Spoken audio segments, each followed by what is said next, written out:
Tony in Hampshire, hi. Hello. What do you think of what Meghan said?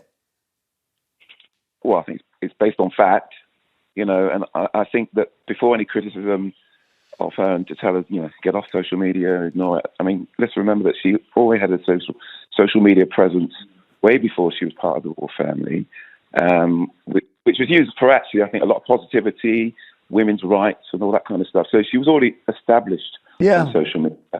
And I think that what's happened to her, I mean, I think of what happened to Caroline Flack and how she had about 3 weeks of abuse, which caused her to commit suicide. Yeah. And Meghan's kind of had to hold her nerve for years now, unfairly. And it's so much of it has emanated from what the palace and the institution had set up. All right. I mean, I suppose, yes, although she took on the palace establishment, and I know Paula's going to disagree with me now, she basically accused them of racism through an interview which her husband corroborated without really any evidence at all. I am going to correct you. You'll be surprised to hear that racists don't walk around with racist tattooed on their forehead. That's not to say that she was wrong. She might be. She said they were talking about the skin colour of their baby and thinking okay, is that not allowed? So it's all about context. And this is the problem with proving racism. When you're in a situation where somebody says, Gitto and Paula are finally having a beloved child. How wonderful. Yeah, and we've discussed whether it's going to have blue eyes or brown hair. Isn't that fantastic? Or you're in a room where you walk in and there's stony faces and somebody in the background says, yeah, I wonder what it's going to look like. I hope it's light-skinned. Context, Jeremy, context. Can I just say, John's absolutely right. I'm really disappointed in the institution that is the royal family in allowing this industry to thrive. They could have put a stop to this and they've chosen not to. Yeah, you know what? It all started, I think, when they had the wedding, Harry and Meghan, and it was such a great success. And someone, on behalf of William and Kate, started to brief against. You could see it, and it just got out of control. And then today, we're diving deep into something that should have the entire world talking. A recent caller on Jeremy Vine's show completely erupted, cutting through all the noise with the truth bomb that so many of us have been shouting for years. Meghan wasn't just criticised, she was bullied. Systematically, viciously and relentlessly bullied by sections of the UK media in a campaign that history will judge harshly. And guess what? The double standards weren't subtle. They were weaponized like never before. Imagine this. A bright, accomplished biracial American woman steps into one of the world's most rigid institutions, full of hope, love, and a desire to serve. What should have been a modern fairy tale quickly turned into a nightmare orchestrated by tabloids, broadcasters, and royal insiders who couldn't handle her shine. But let's start with that explosive moment on Jeremy Vine. This caller didn't hold back.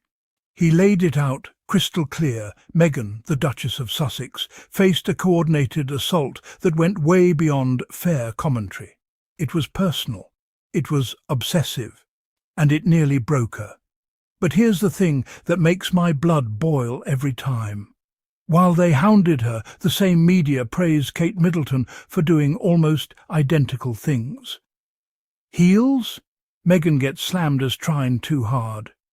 Kate, elegant queen, baby bump touch. Meghan's attention-seeking. Kate's beautiful maternal instinct, a dress silhouette. Ridiculed for Meghan, iconic for Kate.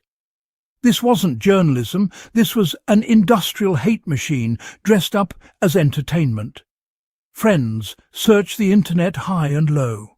You won't find a single image of Meghan behaving with anything less than absolute grace, class and poise. Not one. She carried herself with dignity through storms that would have sunk most people. Yet day after day, week after week, programs like Jeremy Vine's and Channel 5 built entire segments around tearing her down. They didn't cover her life, they dedicated themselves to her destruction. It's staggering. Let's talk about the real human cost, because this wasn't just headlines. This was a pregnant woman pushed to the brink. Meghan bravely opened up about experiencing suicidal thoughts during one of the most vulnerable times in her life. Think about that, carrying a child, under global scrutiny, attacked constantly, and denied proper mental health support. The royal family? Silent, watching from the sidelines as if it wasn't happening right under their roof.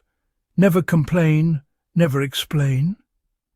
When a pregnant woman is spiraling toward the edge, that silence isn't dignity, it's complicity. And then the unimaginable, she suffered a miscarriage. Instead of compassion, some tabloids doubled down with more cruelty. Where was the humanity? Where was the basic decency? This is the woman who married into the institution, who wanted to do good, who brought fresh energy and global appeal. But certain factions couldn't stand it.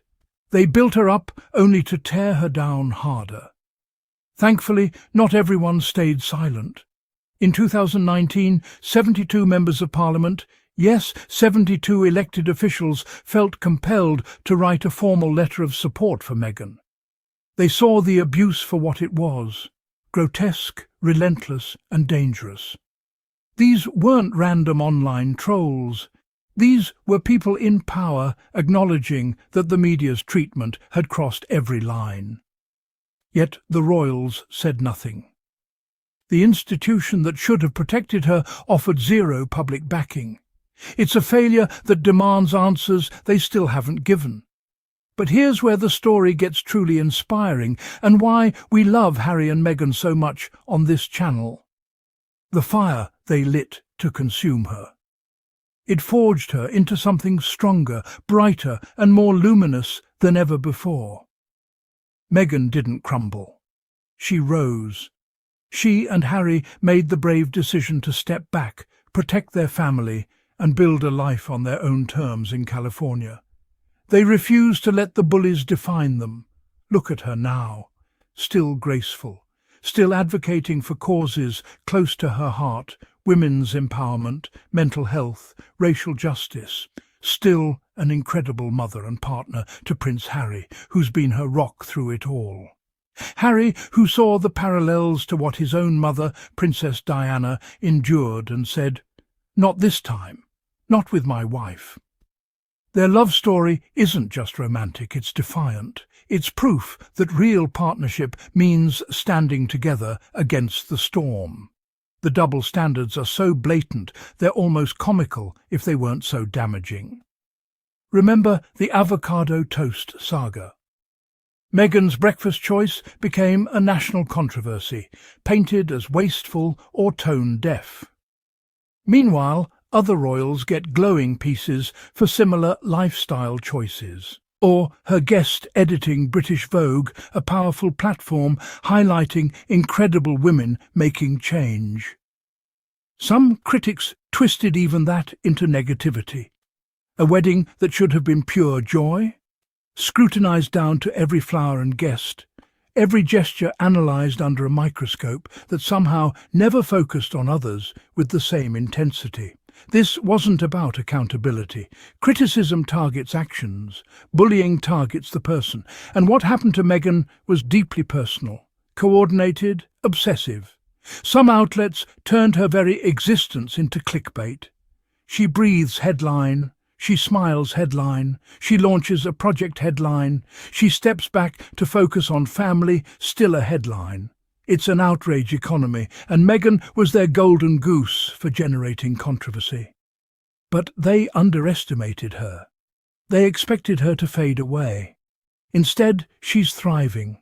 Netflix deals, children's books, Archewell initiatives, fashion lines that celebrate individuality she's building, creating, and living authentically. Prince Harry continues to speak out on issues that matter, honouring his mother's legacy while forging a new path.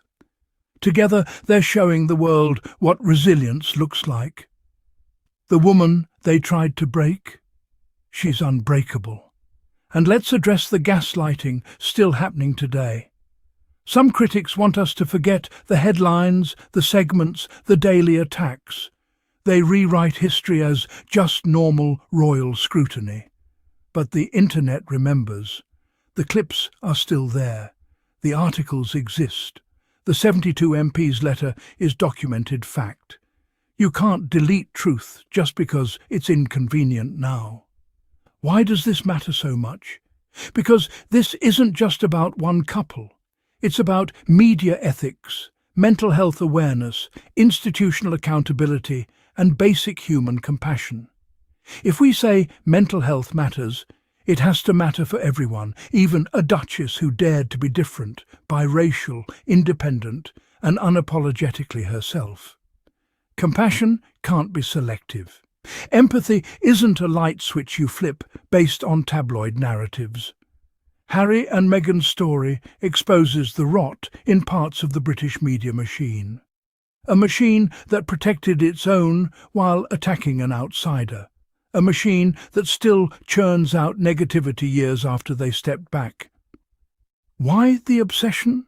Because their authenticity threatens the old order. Because their happiness and success prove the bullies failed. Supporters around the world see it. We see a woman who maintained poise when others would have lashed out. A couple who chose peace over palace drama.